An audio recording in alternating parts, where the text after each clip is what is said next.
Hello, Shelly Lamb, fiber artist, Art of the Hook and Needle. Today I just wanted to hop on real quick. It's been a while since I came onto YouTube, and I wanted to share with you what I've been up to lately. I have been posting, but just not going live. I hope everybody's happy and healthy and happy yarning. And I have been excited about my new learning curve that I have been going into, which is looming. And I want to share a really quick story about that. First of all, everybody who does fiber arts, you are amazing. Everybody's creative in their own artistic way.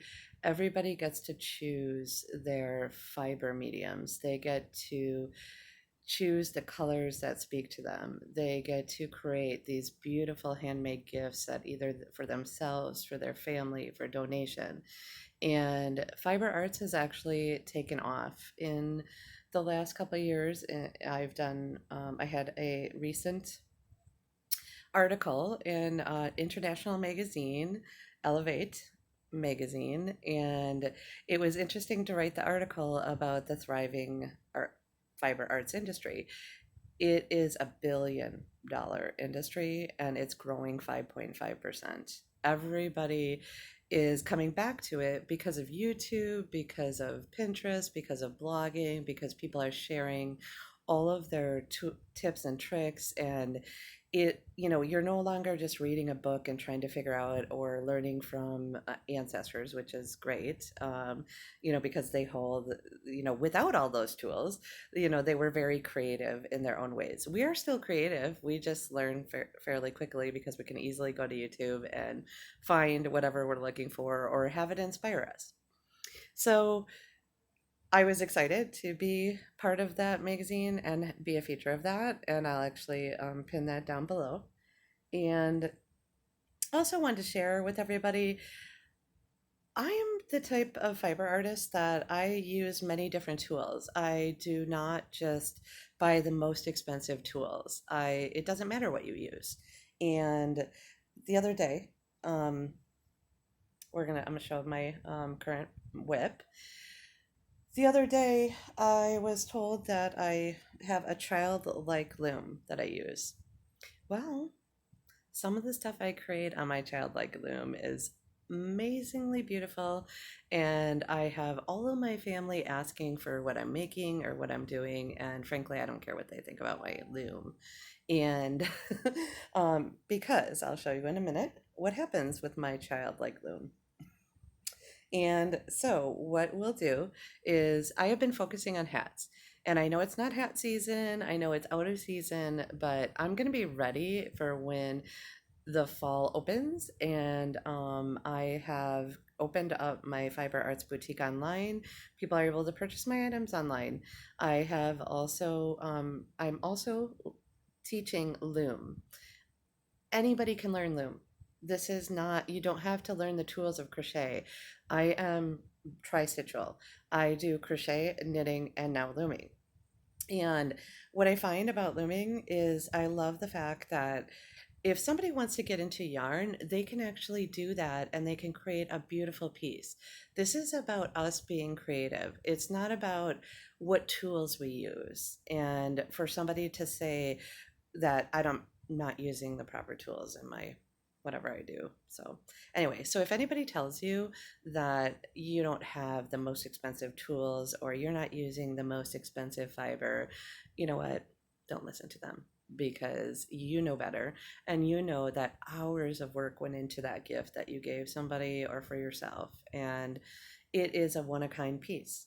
That is what you chose to do as your medium, to um, to create and to spend the hours to make that item, to you know handmade items. If I could have my way for Christmas, I would have all handmade items, whether it was bought or made by my family. I cherish all of those things that have been given to me. Not that any gifts are not important, but I cherish the ones that, the time that somebody took to know me personally, to create something or even purchase something that speaks to my personality. You know, it's just a more thoughtful process that goes into that. So that's another reason why I wanted to come live today, because I just wanted to share like how beautiful it is, what you're doing, and it's a growing industry, and I'm glad that I can share with you. Also, I wanted to say thank you to my subscribers. At the end of this video, you will see subscribe. And I don't have many subscribers, but I can tell you that I've had over 15 hours on average every month of what I'm actually putting out on YouTube.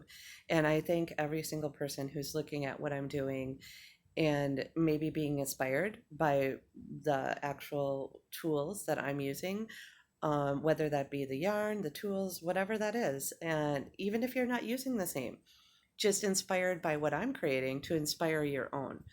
Either way. So thank you to those that are following me. And so we're going to talk about what my childlike loom creates. So this is a Lion Brand cake shawl in a cake, and it's called a wind chime. And this knitted hat has 5 rows of knit, 5 rows of purl, and then the palm at the top actually comes off. I have, let's see if you can see it, a button. I sewed on an upcycle button, and then I wrapped around, these palms come with elastic at the top, and I wrapped it around. So that way the person who is wearing this could either wear it as a beanie, a slouchy beanie like this, or they could actually take, have the palm on with or without. But I love this design because I love how the denim look is and very casual. And this is a double rim. I found that I love the double rim because it makes the hat stand a little bit better around the head, and it has a more professional looking finished piece. That is Lion Brand Metallics. I know that I posted the video, but I just wanted to show you up close and in person how beautiful the material, the yarn is.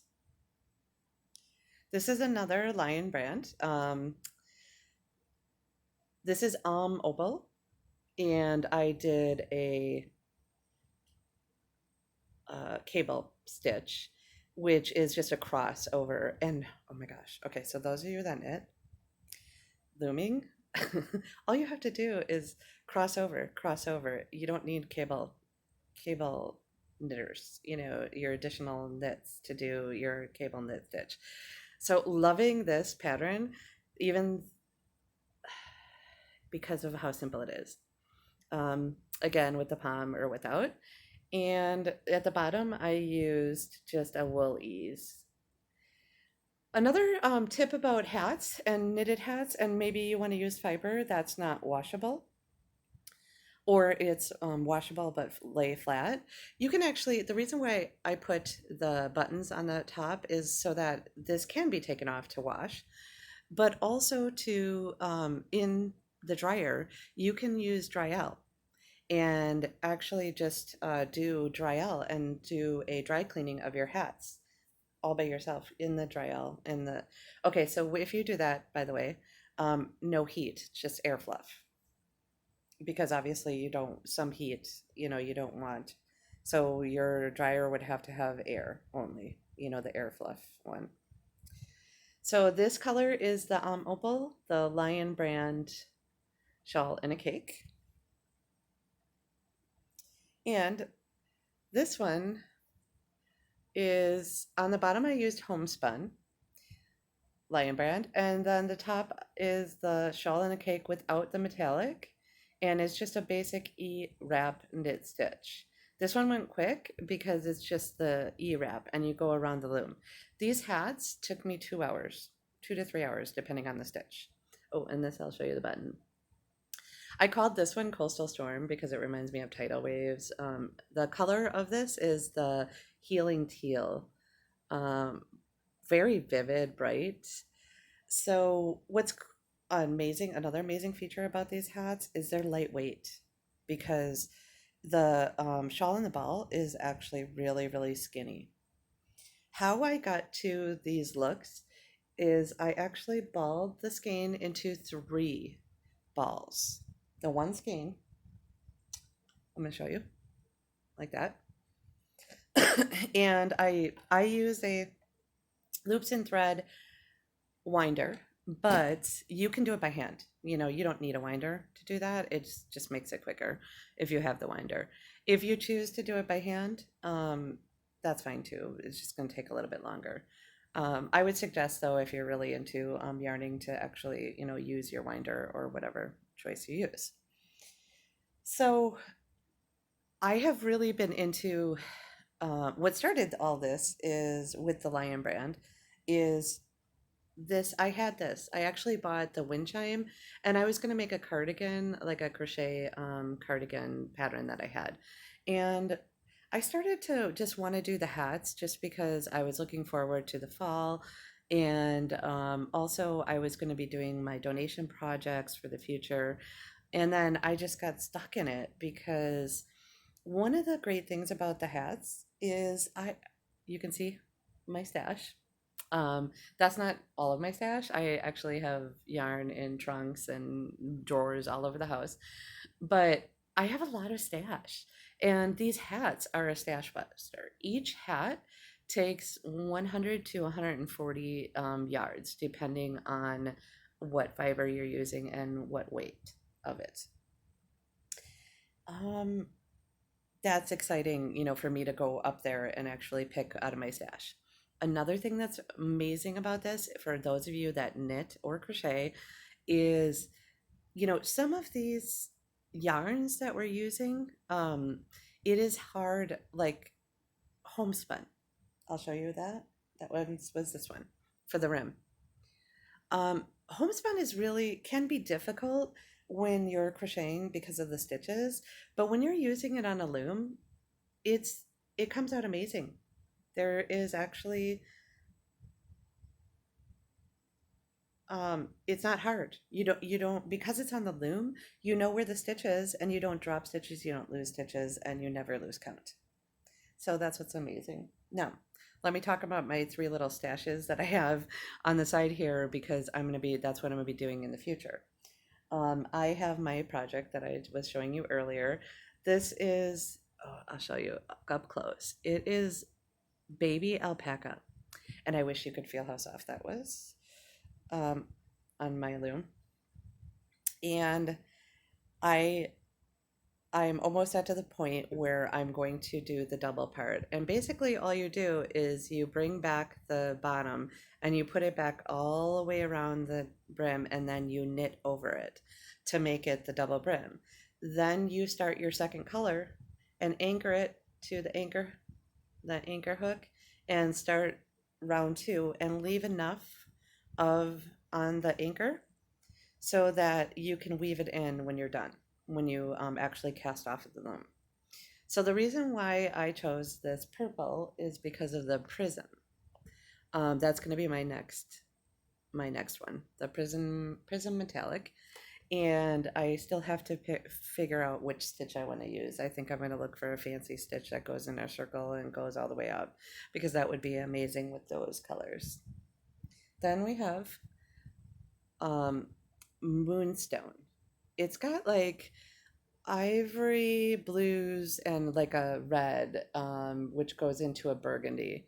And that one is going to be neat. I haven't figured out what base I want to use for the bottom of the hat yet. Maybe a red, but probably a blue because people wear more blues than they do red. And then the last one is Namaste Neutral. Now, I purchased these, and I'm going to put the links, down in the description for you. And I just wanted to share how beautiful the shawl and a ball. Obviously you can see I'm kind of stuck on it for a minute. And just because I love the outcome, I love how lightweight and luxurious it looks. So that is what I've been up to. And I have been having amazing time being creative, and I just wanted to share again how wonderful everybody who creates. It doesn't matter what you're using. It doesn't matter the thought that went behind it and what you're doing. And I'm just grateful that we have these outlets, whether it's YouTube, Facebook, wherever you're posting, Pinterest, and able to share and, do what we're doing. And that's why I actually have launched the Shelly Lamb Fiber Artist My Look, Your Hook, so that you can actually look at what I'm doing and you can repeat it. Or you can look at, what stitches I've used and you can repeat it. We all are in this together, and no, if I were to do a crochet along on Art of the Hook, or a knit along or a loom along like the hat, and we all did the same stitch, but I can guarantee you, all of my 7,000 people that are following Art of the Hook, they would all come up with their own unique design, and they would add to it, they would change it up.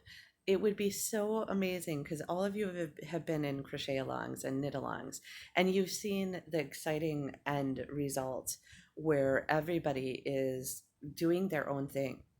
So thank you for subscribing. Thank you for following me on YouTube. And I hope that you enjoyed this video. Have a great day. Happy yarning.